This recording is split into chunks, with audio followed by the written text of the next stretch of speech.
Hey all. So, following up the Absorbing Man spotlight, yesterday we have Zemo here. Obviously, I did not build this character, you only get one a month. But I'm very excited about them as well. I have a lot of respect for their designer, and I think there is some cool stuff in here that may go a little bit under the radar. So, let's get into it. First, we have to talk about the elephant in the room. This dude's prestige is literally on par with Doom's. Kind of means that anyone below that is a big drop off from if you have all of the top five going forward. So, Infamous Iron Man, Silver Surfer, Quicksilver, Doom, and now Baron Zemo. That is the ideal top five. Anyone below that is in a clear second tier. I understand that for people who feel like they kind of got there, this may be a little bit of a hit. I'm not going to get him for a long time, I'm sure, so trust me, I get it. But it is going to keep going onward and upward, and this guy is the next big target for that. So if you're in those top 10, top 20 AQ alliances, you're probably going to want him. Anyway, talking about his strengths, the number one thing is that his stuff is indefinite. A big theme of Zemo's design is that he's supposed to feel like a villain who not only is monologuing, but is monologuing successfully while his opponent is losing. Right? Like, it's not the you sly dog, you caught me monologuing. It's no, I know I'm monologuing and I'm still cutting you to pieces. So that's where the indefinite bleeds, the indefinite disorients come from. Once Zemo starts chipping away at you, it stays there. Zemo, because of that, is probably not going to be a great Battlegrounds attacker in most metas. Personally, I think that's fine. There probably are a few things he can do. I mentioned before on my channel that I do think Zemo's the more defender slanted one out of the two. And if you read through his spotlight, I think you can see that reflected in the developer notes, where his designer talks about him more on defense, I think, than as an attacker. So you can keep that in mind, but we will also talk about where he's useful on attack. And indefinite disorient can absolutely be one of those things. Indefinite bleeds that just cut away at the opponent forever is amazing for long form content. Some of the stuff this guy can do in Lab or Abyss is just insane. And then his other big strength is that he has all of these cleanses. Now, he does have significant downtime on the cleanses if you're using them a lot. So he's not a Jabari Panther for taking something like Hazard Shift, right? I've talked about this a bit on stream, but I think part of what you need to remember is that the purpose of the skill class is debuff control. It's not debuff control as a replacement for immunities. So, Kingpin with a synergy is not the standard to which every other skill champ is going to live up. That's just a harsh reality. And so, I don't think I would use him against Hazard Shift, but other kinds of debuff nodes, if you can space out the debuffs, control them coming in, or if they aren't actively killing you, then he can be great. He definitely has some solid debuff control. So, moving on to weaknesses, the biggest one is bleed resistance. Now, I will say he kind of gets around this because he gets really chunky Furies, but those Furies are one offs, they're not permanent like the bleeds, and so, especially over a long term fight, where you may be doing good damage, but you're not ramping, you are going to feel the absence of those bleeds. The prowess one, like I said, this is more a weakness of his on defense because the AI very rarely throws a special to break out of root, in my experience, if they're the defender. And so this is mostly about what he's weak to as an attacker, but it is a good thing to note he's weaker to people with prowess, which is mostly mutants. So, of course, it makes sense. This other one, lack of debuffs, yeah, he is going to get fewer roots if there aren't debuffs coming in.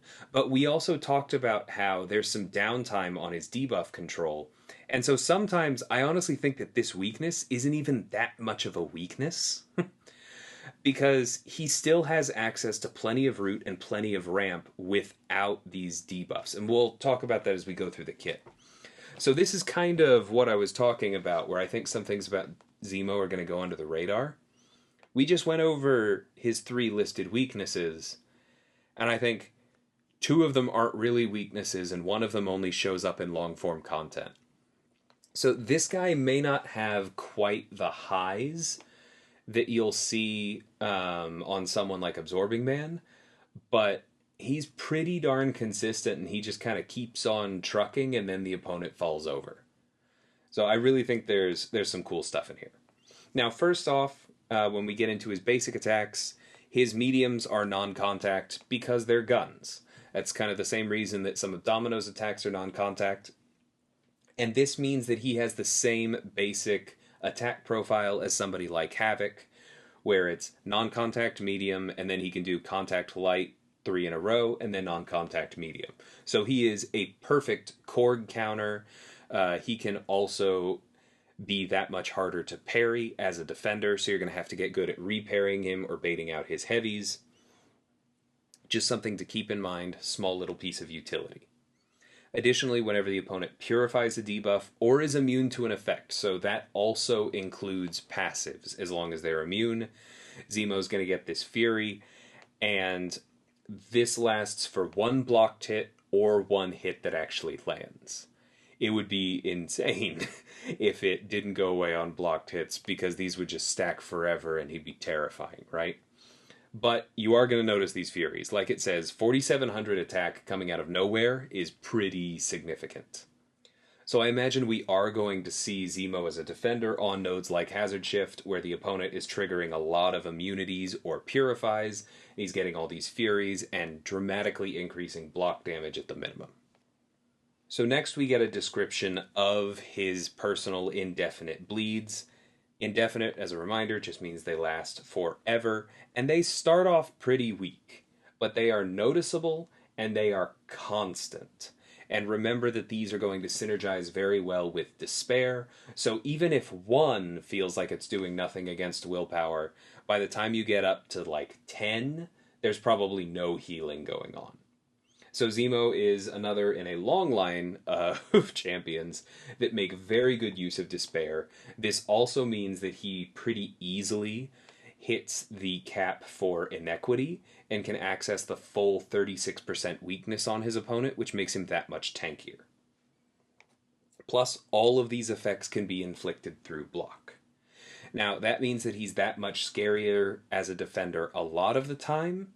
Another thing to keep in mind is that this is actually one way to get around him as a defender, because you can use somebody like Omega Red being the obvious one, because you just intentionally block a hit that would apply a bleed, and boom, you have Death Field forever. But you could also do this with somebody like Sauron, or maybe some other mutant in the future, right? The other thing, like I said, as long as you don't stack too many of these bleeds on yourself, you can use them for willpower if you're being careful, especially if you're a mutant who takes reduced bleed damage. So, moving on, let's talk about his cleanses. He starts with 5 of them. They last forever until triggered. They will purify a single debuff when it applies, but they do not apply to stuns, which means that when you reparry him, you don't have to worry about the cleanse also triggering. It's not quite like Jabari. But this does mean that it is difficult to stick a bunch of debuffs on him if you are trying to power lock him or tick him down with poisons, other damaging debuffs to get through him. You have to be very careful, because if you trigger all 5 of these cleanse passives, when he runs out, he's going to root you. And 5 seconds is a decently long root. We'll talk about what that root does in a minute, but the other thing to know is that he gets this armor up buff for 20 seconds, and that is roughly an 80% armor up. It is very chunky. You're going to need some kind of crit or something to get through him. But when the armor up goes away, Zemo is going to get those cleanses back, which means that if you purify it or break it or try and get around it like that, the cleanses are going to come right back and you're going to have to worry about going into that route yet again. So for that, I think some of the best ways of dealing damage to Zemo are, first off, do it without debuffs. So somebody like Strife is very good for that. The other thing you can do is that you can leave the armor up there and just burn your way through it. So somebody like Hulkling with very high armor penetration is great for this. Crits can be good for this. I've also used somebody like Hyperion to just cut through him with controllable debuffs on the special one. You could also use somebody like Havoc or any of the other mutants that punish purifies to get damage out of those cleanses, but you do need to be careful because you want to make sure that you trigger the fifth cleanse when you are in the middle of a special or have a special ready with prowess so that you can avoid the root. Because if you use somebody like Sunspot, you're probably going to have a terrible time because you're going to burn through the cleanses immediately, you're going to get rooted, and you're not going to have any way to get rid of the root. So, talking about the root, the reason it's scary is first off, you get this indefinite 50% decelerate passive. So if you're a champion who relies on evades like an Elsa Bloodstone or a Spider-Man, boom, that goes away. This does max out at 2 stacks, so you're going to need 2 of them to shut off guaranteed evades like Elsa's. But decelerate and slow are actually flat decreases. We're going to be updating those descriptions because this came up recently. And so against somebody like Spider-Man, even one of these is going to shut them off entirely. This is a pretty powerful piece of utility. The other thing the root does is that it increases Zemo's combat power rate and reduces his opponents. So this means that if you get trapped in the root before you have a special, it's going to be harder to get to the next one. It also means that if Zemo's hitting into you, he's going to have more of them.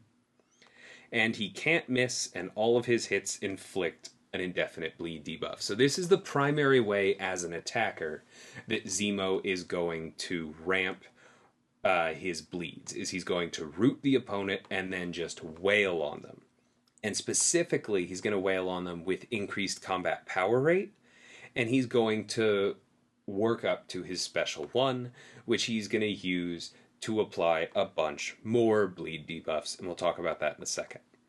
The one other thing to mention with the root before we move on is just if the opponent breaks free before it expires, which means if you deactivate the root by throwing a special, then you get these extra bleed debuffs, and the only way to get around those is to have prowess.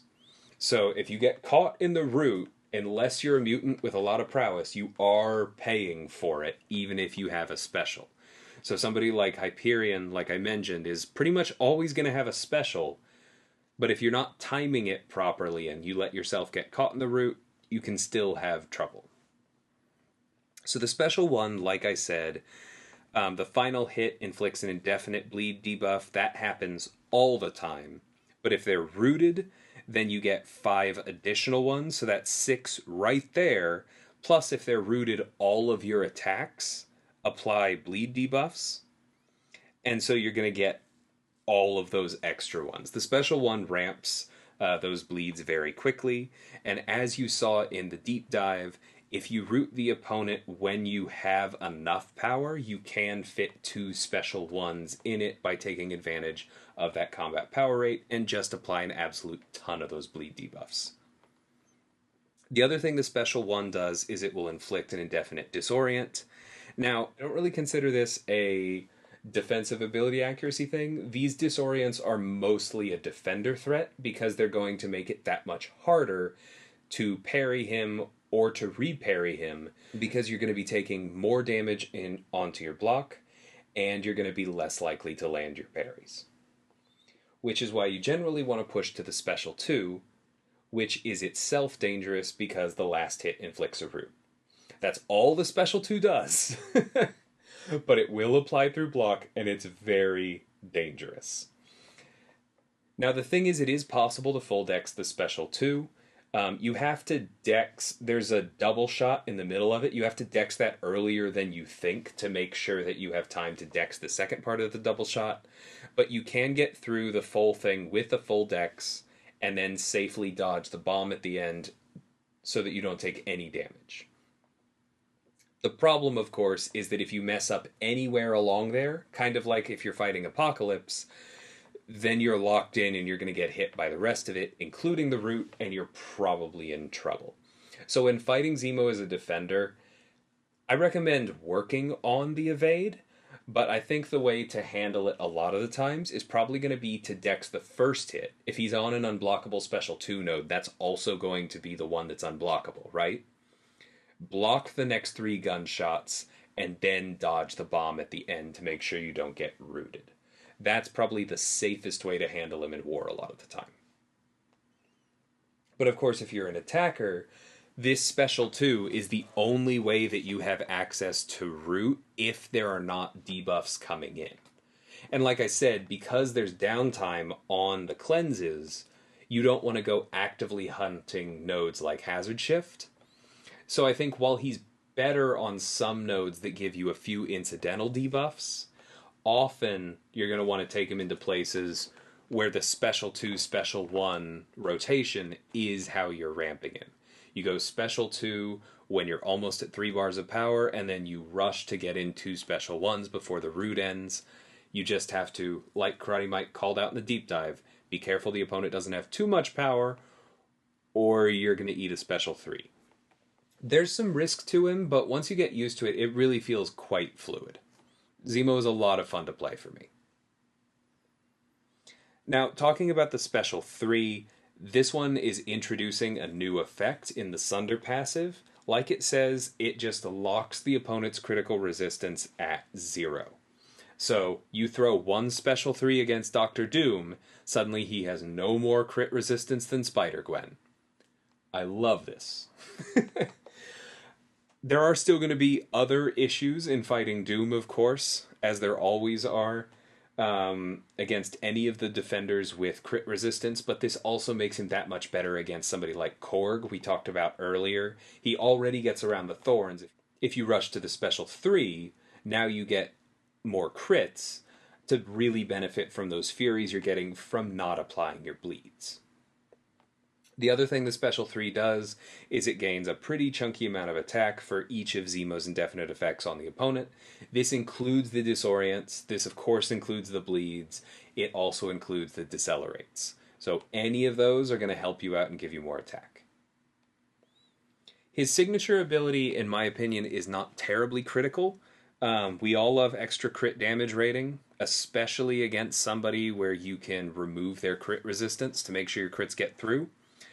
He can crit through block, which I think, again, is more of a defender problem. And when fighting heroes, he can intercept the opponent and gain extra critical rating.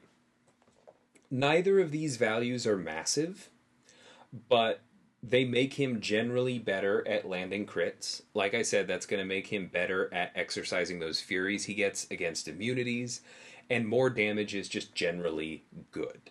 Also note that nothing in his kit requires him to land crits to function.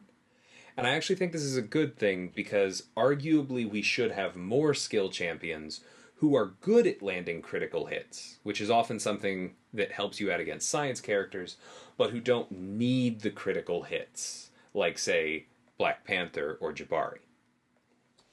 So I kind of like this, even though it means that you probably can get by with Zemo unduped. Although, like we talked about, he also has very high prestige, so I don't imagine we're going to be seeing a ton of unduped Zemos out there. Moving on to the synergy, House of Zemo is kind of like the Council of Reed's synergy. You get extra bleed potency for every other Baron Zemo, and you're going to get a bonus from having Deep Wounds active, but because this isn't a solo synergy, it won't apply at Battlegrounds. It will apply everywhere else. You're also going to get extra attack rating for every villain on the team, double that against heroes, and you're going to give Thunderbolts 3% perfect block chance, and 5% less damage for each Thunderbolt on the team, doubled against villains. So all three of these you get for free just for having Zemo on the team, nobody else required to unlock these. And remember that the perfect block chance part actually increases the stun duration, and so Thunderbolts on Zemo's team fighting villains are going to have noticeably longer stuns, and you may even be able to get around something like Limber that way. Now, moving on to the synergies where you actually need someone to unlock them, we have Tour Guide, a nod to, of course, the Falcon and the Winter Soldier show with Sam Wilson and Winter Soldier. Zemo gets extra armor, not a big deal. Extra critical damage rating, again, leveraging into what he gains from his SIG. Sam gets extra debuff duration, which is pretty nice. A lot of his effects are instant, but this does, in particular, make the physical vulnerabilities off of his special 1 longer. And I'm pretty sure this also applies to parry stuns, which is always nice. Helps him get around Limber, helps him land those heavies so he can get his bulwark up. It's also going to give him extra critical damage rating, which modifies how strong his instant ruptures are and is going to increase his damage output. Winter Soldier gets extra armor rating, not the biggest deal, but he does get 25% debuff duration, so again, longer stuns. But this is huge, because Winter Soldier with the Killmonger synergy actually gets really strong bleeds and incinerates from his specials. And so making those last 25% longer ends up being quite a bit of damage. To talk about Invasion of the Body Snatchers, this one is relatively low impact, but these are all good stats. Regen rate, crit rating, block proficiency. And it's good stats on 3 very strong characters. Like Apocalypse, Doom, and Dr. Octopus are all very, very good. Additionally, they are all of different classes, and that's something I look out for with powerful synergies, because it means that you can bring a more diverse team. Boogie Boogie Uprising, love the name. Yes, there are legal reasons for us picking that name, but this one is just incredible. How powerful is it? I don't know, but it makes it safer to move around, which is incredibly flavorful. I absolutely love it. The Jiggy With It buff is cool, and I actually think that this is going to make certain fights that much easier, because it makes you less likely to be caught on a dashback and get wrecked, and it makes you less likely to get intercepted by your opponent without being able to do anything about it. Goo Platoon is probably his strongest one, because I-Bomb, Man-Thing, Symbiote Supreme, and Toad are all very good characters.